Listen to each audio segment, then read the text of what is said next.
Gibran Raka Buming terseret kasus korupsi bansos. Ini kata KPK. Berita yang tidak benar. Ya nanti silakan aja di cross check ke KPK, cross check ke Sritek.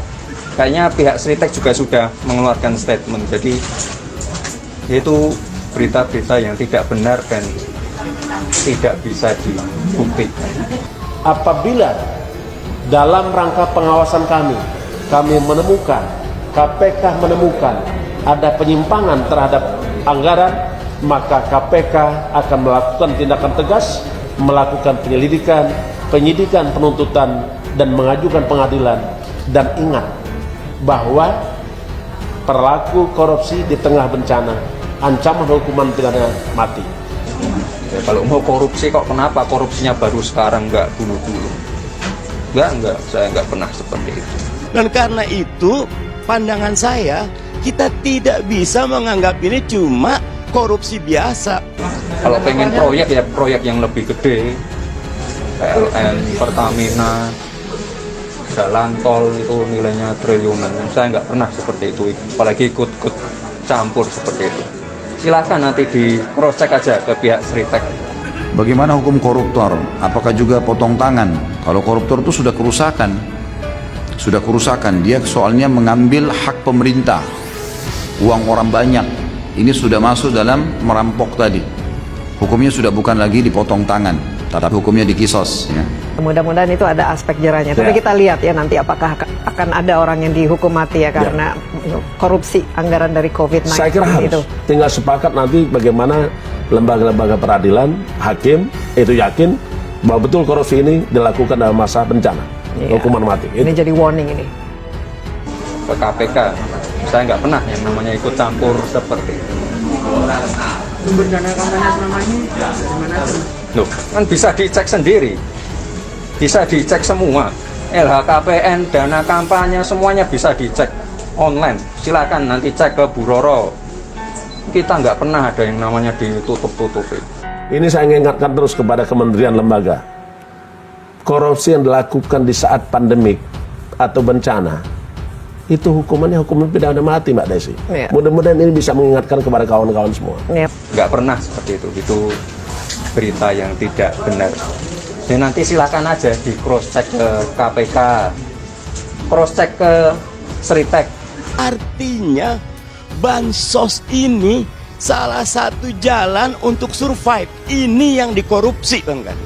Dan karena itu, pandangan saya, kita tidak bisa menganggap ini cuma korupsi biasa. Korupsi saja sudah extraordinary crime. Ini super extraordinary crime.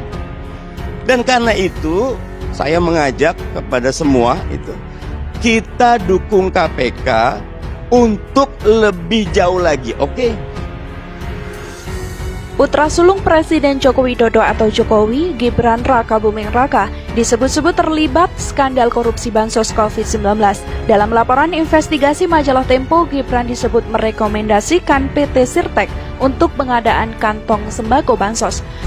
Itu nggak benar.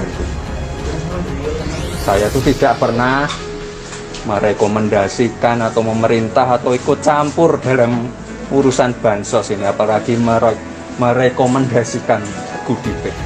Menanggapi hal ini, pelaksana tugas PLT juru bicara bidang penindakan KPK, Ali Fikri mengatakan akan mendalami setiap informasi yang diperoleh berdasarkan keterangan saksi. Kami memastikan setiap informasi akan digali dan dikonfirmasi pada saksi-saksi yang diperiksa. Tetapi ternyata terjadi apa yang dikhawatirkan. Kenapa, Bang Karni? Karena memang tidak bisa Pak Jokowi cuma mengatakan jangan korupsi, tapi ternyata tidak memperbaiki mekanismenya. Kita menghormati proses hukum yang tengah berjalan di KPK. Kita menghormati. Dan saya percaya KPK bekerja transparan, terbuka, profesional. Pemerintah konsisten mendukung upaya pencegahan dan pemberantasan korupsi. Kata Ali kepada Senin 21 Desember 2020. 1. Semua akan dibuka saat proses persidangan. PLT juru bicara bidang penindakan KPK, Ali Fikri. Ali mengatakan penyidik masih akan melengkapi data, bukti, dan informasi mengenai pemanggilan dan pemeriksaan sejumlah saksi. Dia menambahkan saat ini proses penyelesaian berkas perkara kasus itu masih terus berlangsung. Namun demikian, tentu terkait materi penyidikan tidak bisa kami sampaikan saat ini, karena semua akan terbuka pada waktunya nanti ketika proses persidangan yang terbuka untuk umum, kata Ali. Kedua, PDI Perjuangan belum tahu kabar Gibran terseret kasus bansos. Ketua DPP PDI Perjuangan Hendrawan Supratikno mengaku belum mengetahui kabar Gibran diduga terseret kasus bansos. Hendrawan juga enggan berkomentar tentang kabar dana hasil korupsi bansos yang disangkakan kepada ex-Mensos Juliari Batubara itu mengalir ke PDIP untuk memenangkan gelaran Pilkada 2020. No comment, kata Hendrawan kepada Minggu 20 Desember 2020 malam. Sementara itu, anggota DPR fraksi PKS Mardani Alisera meminta KPK untuk mengusut tuntas kasus skandal bansos hingga ke hulunya. Ia menyebut semua fakta harus dibuka termasuk semua pihak yang ada bukti keterlibatan mesti dimintai keterangan dan diselidiki. Mendorong KPK untuk membongkar tuntas semua yang terlibat. Hukum mesti adil, ke atas dan ke bawah, kata Mardani. Ketiga, total ada 5 tersangka terkait kasus suap bansos COVID-19.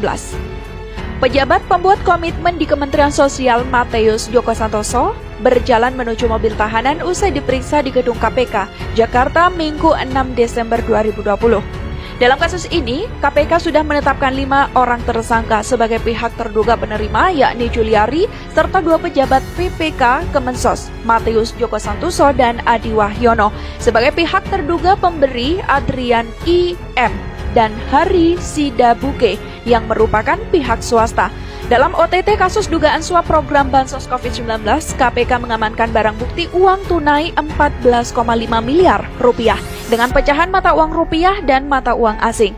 Uang itu disimpan di dalam 7 koper, 3 tas ransel, dan amplop kecil. Kasus ini berawal dari adanya pengadaan bansos penanganan COVID-19 berupa paket sembako di Kementerian Sosial atau Kemensos tahun 2020 dengan nilai 5,9 triliun rupiah. Kemudian ada 272 kontrak dilaksanakan dengan 2 periode.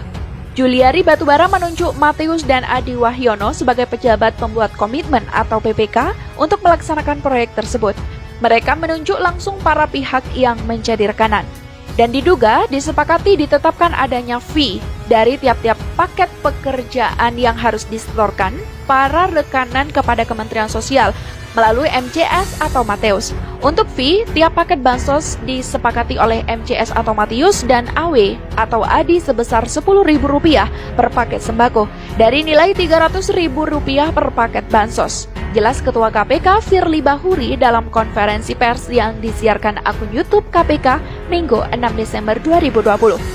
Keempat, Juliari diduga terima suap 17 miliar rupiah. Menteri Sosial Juliari P. Batubara berjalan menuju mobil tahanan usai menjalani pemeriksaan di Gedung Komisi Pemberantasan Korupsi atau KPK, Jakarta pada Minggu 16 Desember 2020. Pada Mei hingga November 2020, Matius dan Adi membuat kontrak pekerjaan dengan beberapa supplier sebagai rekanan, di antaranya Ardian, Heri, dan juga PT Raja Wali Parama Indonesia atau RPI yang diduga milik Matius. Penunjukan PT RPI sebagai salah satu rekanan juga diduga diketahui Juliari dan disetujui oleh Adi Wahyono. Selain itu, Juliari juga diduga menerima suap sebesar 17 miliar rupiah. Pada pelaksanaan paket bansos sembako periode pertama, Juliari diduga menerima uang sebesar 8,2 miliar rupiah. Sedangkan periode kedua, Juliari diduga menerima uang 8,8 miliar rupiah.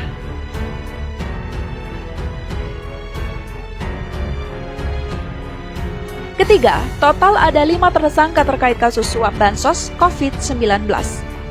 Pejabat pembuat komitmen di Kementerian Sosial Matius Djoko Santoso berjalan menuju mobil tahanan usai diperiksa di gedung KPK, Jakarta, Minggu 6 Desember 2020. Dalam kasus ini, KPK sudah menetapkan 5 orang tersangka sebagai pihak terduga penerima, yakni Juliari, serta 2 pejabat PPK Kemensos, Matius Djoko Santoso dan Adi Wahyono, sebagai pihak terduga pemberi Adrian I.M.